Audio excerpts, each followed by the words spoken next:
story, The Emperor and the Kite by Jane Yolen.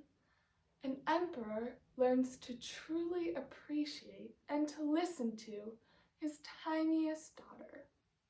This is a story appropriate for all ages.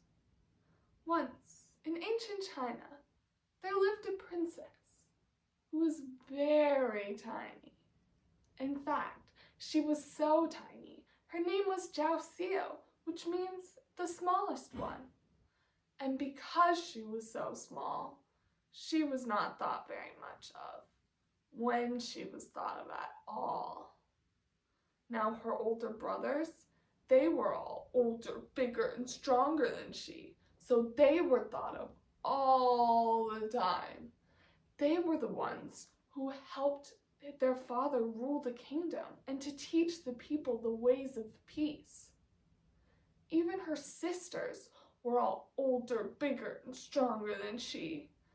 They were like 3 midnight moons in the eyes of their father. They were the ones who brought food to his table. Now, Xiao was just a tiny star in the emperor's line of sight. She was not allowed to bring even a single grain of rice to the meal. So she was so insignificant, the emperor often forgot he had a 4th daughter at all. And so Xiao ate by herself, and talked to herself, and played by herself, which was the loneliest thing of all. Her favorite toy was a kite of paper and sticks. Each morning, when the wind blew from the east past the rising sun, she flew her kite. And each evening, when the wind blew from the west past the setting sun, she flew her kite. Her toy was like a flower in the sky and a prayer in the wind. In fact, a monk who passed by the palace daily made up a poem about her kite. My kite sails upward, mounting to high heavens. My soul goes on wings. But he was a monk and given to such thoughts. Still, Xiao thanked him for his prayer, and then she went back to flying her kite. But all was not peaceful in the kingdom. Just as a wind is not always peaceful, for a wind can trouble the waters of a still pond. There were evil men plotting against the emperor.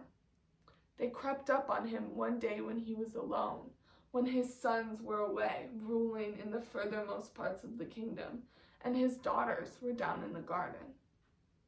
Only Xiao, so tiny, she seemed a part of the corner where she sat, remained to see what happened. The evil men took the emperor to a wide treeless plain with a tower in the middle. The tower had only a single window with an iron bar fastened across the center. The plotters sealed the door with brick and mortar once the emperor was inside. Then they rode back to the palace and declared that the emperor was dead. When his sons and daughters heard this, they fled to a neighboring kingdom and spent their days sobbing and sighing. But they did nothing else except for Xiao.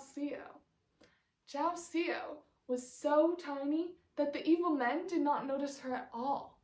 So she crept to the edge of the wide treeless plain and built a hut of twigs and branches. Each morning at dawn, Xiao walked across the plain to the tower and began to fly her kite.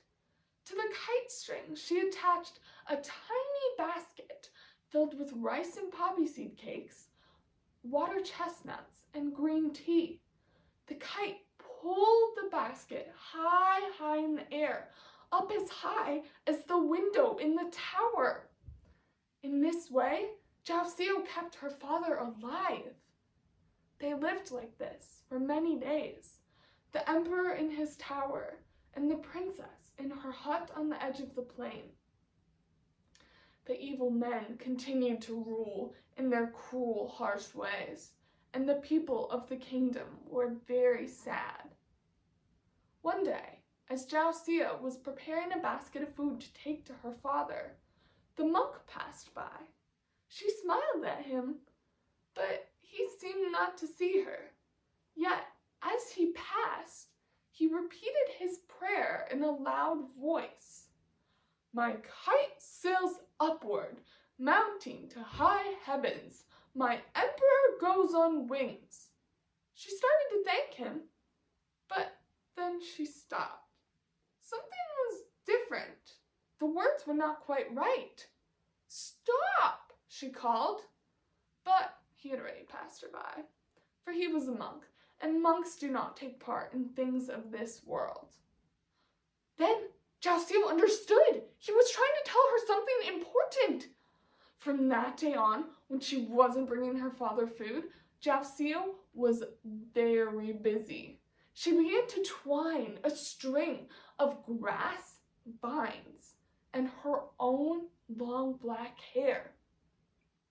When the rope was as thick as her waist and as high as the tower, she knew it was ready. So she walked across the plain and with her rope, and she called up to her father. But her voice was as tiny as she, and her words were lost in the wind.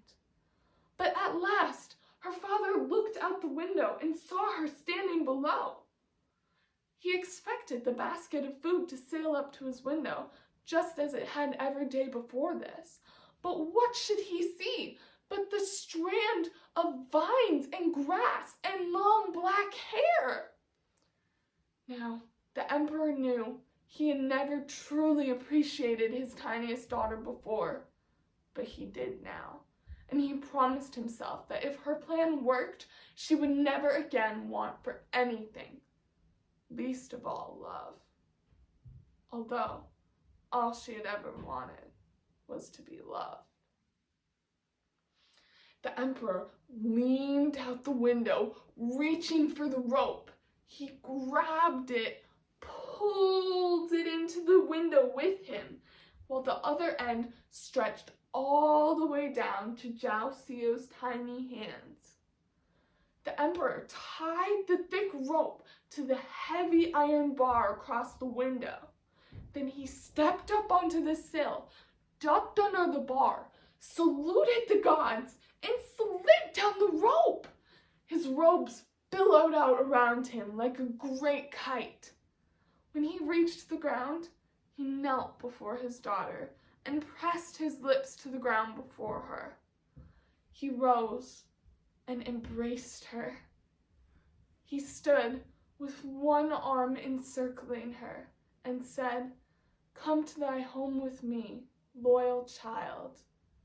He placed Zhao Xio on his shoulders and carried her back to the palace. When they arrived at the palace, they were greeted by wild and cheering crowds. The people had grown tired of the evil men, but they were too scared to act. With their emperor back to guide them, they tossed the evil men into prison.